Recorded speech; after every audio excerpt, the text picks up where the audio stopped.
Guess who got brands talking? Brandlive.co.za. You're listening to Inside OUTA with Lois Moodley.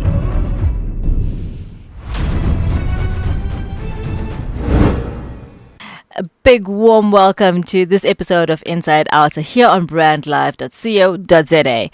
Today, I'm looking forward to talking to the Federation of Unions of South Africa's General Secretary, Dennis George, who is taking a break from the BRICS Summit to connect with us. Following that, I'll be catching up with OUTA Portfolio Manager for Water, Yamkela Ntola. Stay tuned.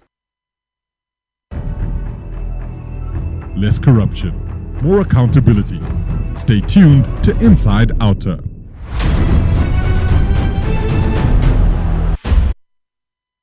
I'm very happy to be joined on the line by Fiducia's Dennis George. Dennis, thank you so much for joining us this afternoon.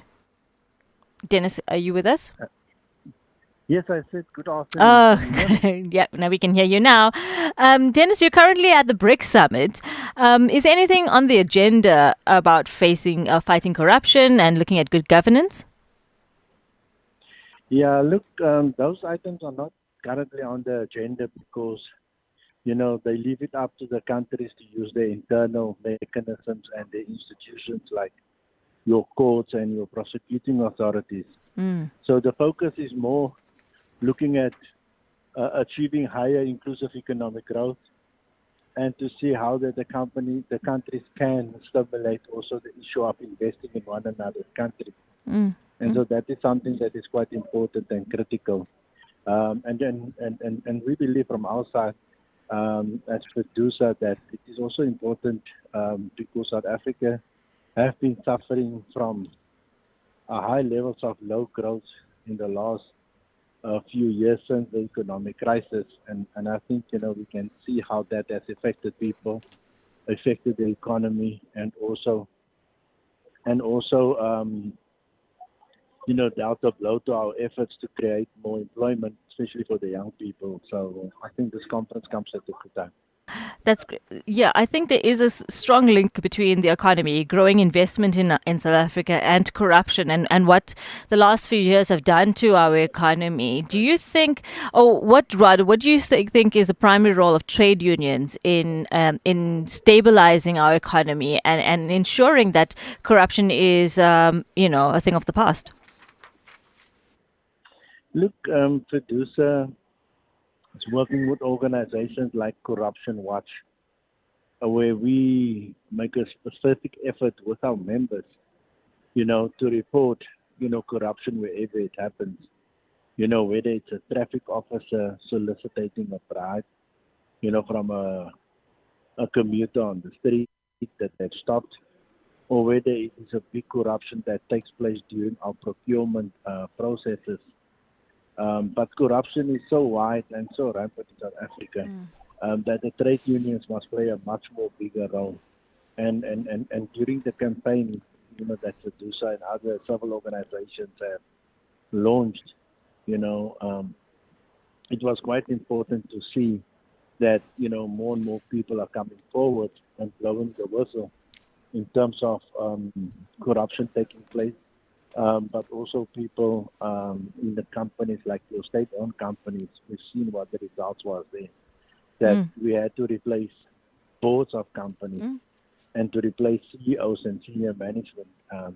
And so that is something that is very important for trade unions to do. Yeah, I see Fiducia has been calling for the criminal prosecution of 2 senior directors at the Public Investment Corporation who've been fingered in wrongdoing, especially in the controversial VBS Bank. I mean, that's something that you think trade unions, Fiducia particularly, has been playing an important role to root out corruption. Can you tell us a bit more about this decision? Yes, look, we've passed a Congress resolution specifically dealing with state capture, but also going deeper to corruption and to fraud. Because what we basically find happens that when a person is now caught with his hands in the cookie jar, the person then thinks, okay, if I just resign from the company, then the company's efforts to bring justice and to prosecute directors like that will stop.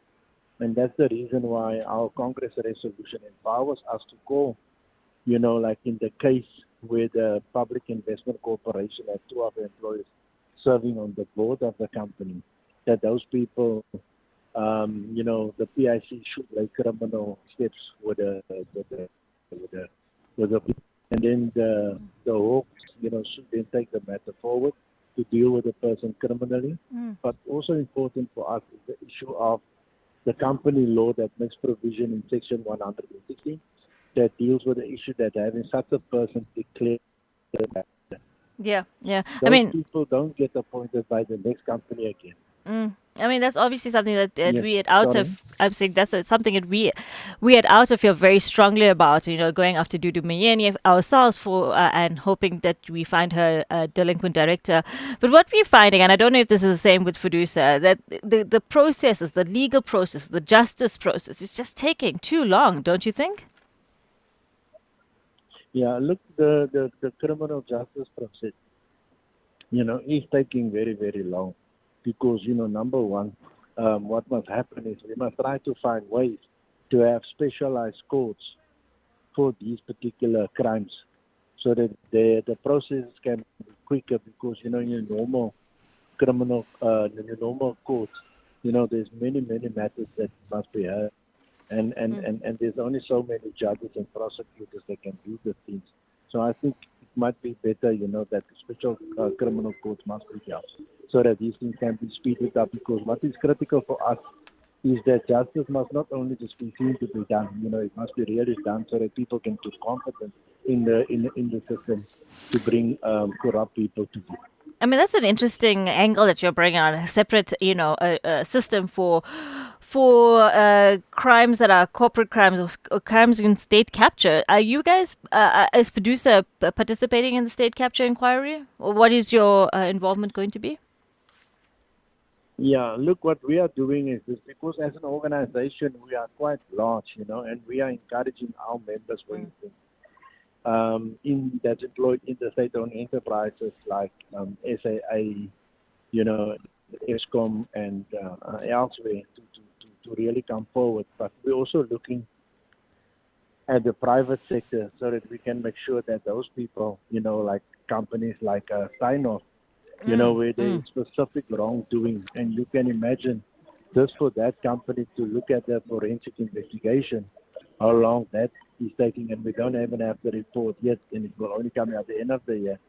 But, at the end of the day, people must be prosecuted. Yeah, you've been quite outspoken about wrongdoing in the private sector. And you just touched on Steinhoff and the auditing committee, chairperson, rather, Stephen Boyson, to resign, calling on him to resign. Can you tell us a bit more about that decision or the call for him to resign? Yeah, look, the first thing that we did was when this matter of Steinhoff happened, the Hawks and the other organizations, they were like this waiting for people to report cases to them. So in our view, they were more reactive than they are proactive. And so what we decided to do was to obtain a search order in terms of the company law, and then as an interested trade union partner, to go to the offices of Steinhoff in Stellenbosch. And at that office, we then asked them for the financial statements and the other documentations. And that was quite a helpful approach. And so that we could give that documentation over to and to the other investigating authorities so that they can bring up the process. But there's only so much that civil society organizations can do to campaign and to fight for these matters to be dealt with. But we believe that is something that is very important to do. You also touched on your involvement in NADLAC. Fiducia is a member of NADLAC. Explain to our listeners what NADLAC does and why it is so important. Yeah, look, NADLAC is a platform for social dialogue between government, business, and labor.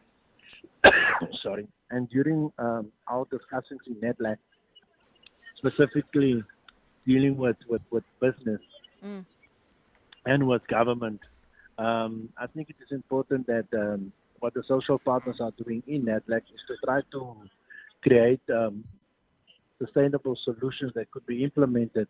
But when it came to the situation of the corruption, it was only that the social partners could sign a code of conduct and a declaration.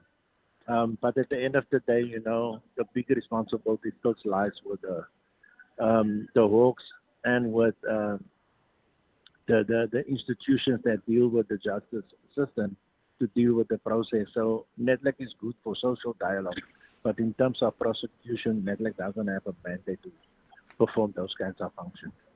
Well, going forward, what can trade unions, civic action groups, and other parts of society do to ensure accountability and transparency in South Africa?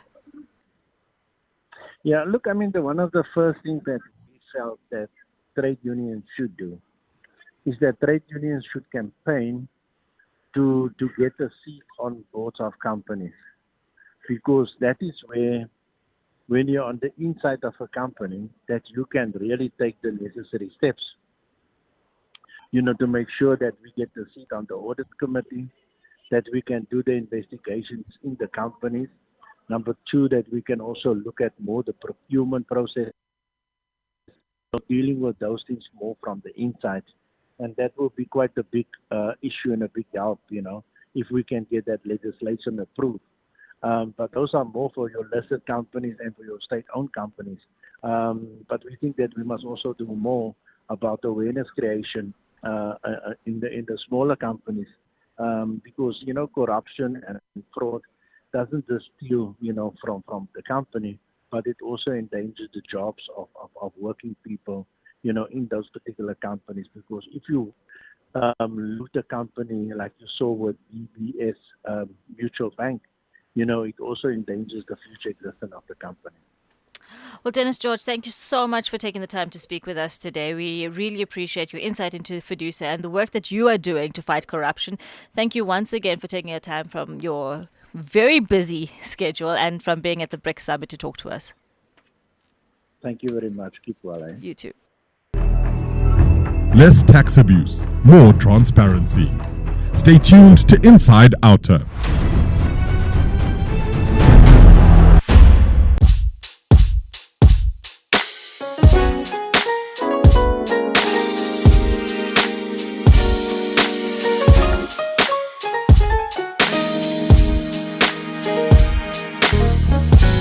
Please relax, let me have a moment of your time.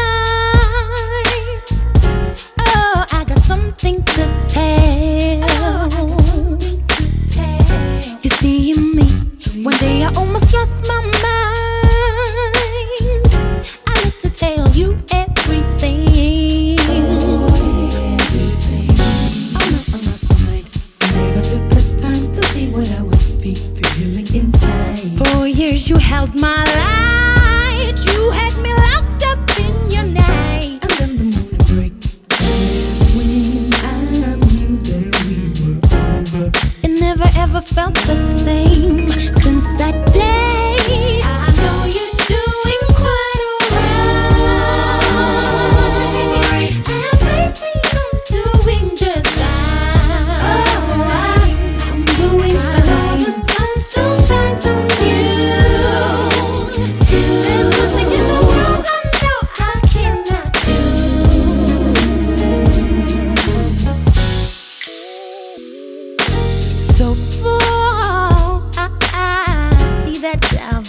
Into my soul, and you didn't even care to know how tarnished I felt. See, your problem is I understand me more than you know.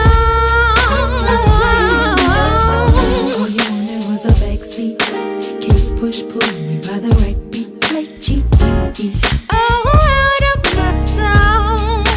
Oh, when the morning breaks, that's when I knew that we were over. See, it ain't that kind of deal. That's why I'm still here.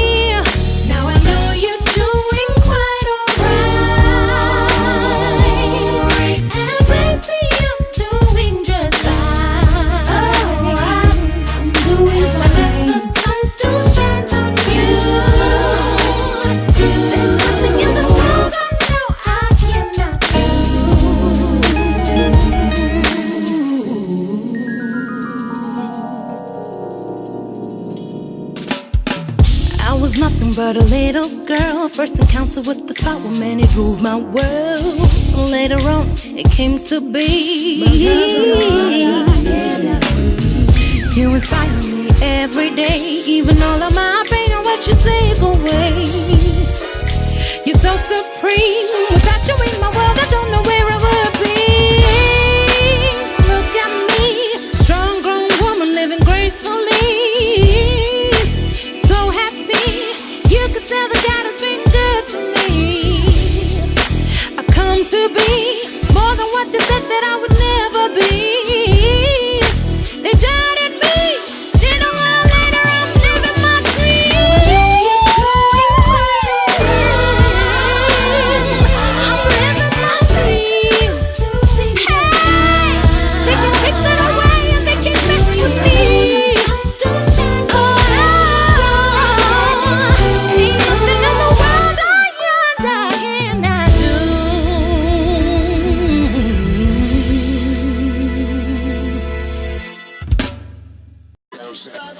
Harnessing the power of talk radio. Brandlive.co.za. You're listening to Inside OUTA with Lois Mudley.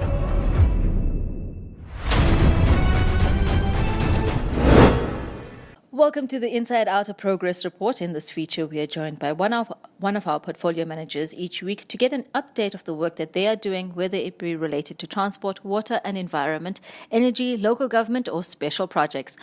Joining me today is OUTA's Water and Environment Portfolio Manager, Yamkela. Hi, Lois. How are you?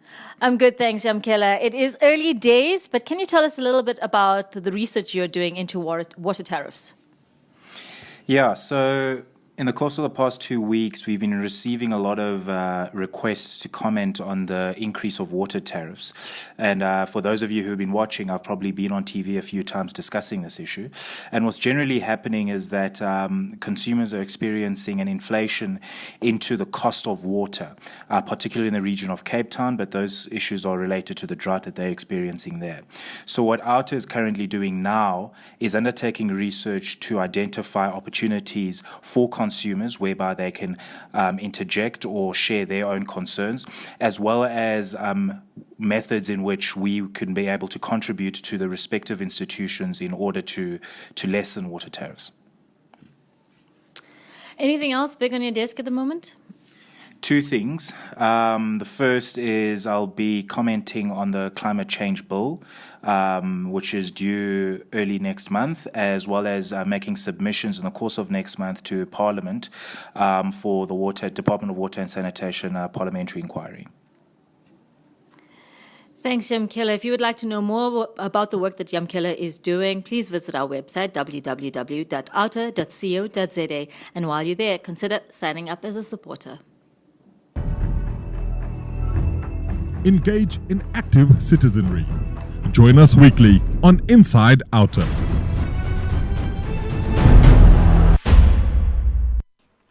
Well, thank you so much for tuning into today's episode of Inside OUTA and for listening to my very informative discussion with FEDUSA Secretary General Dennis George.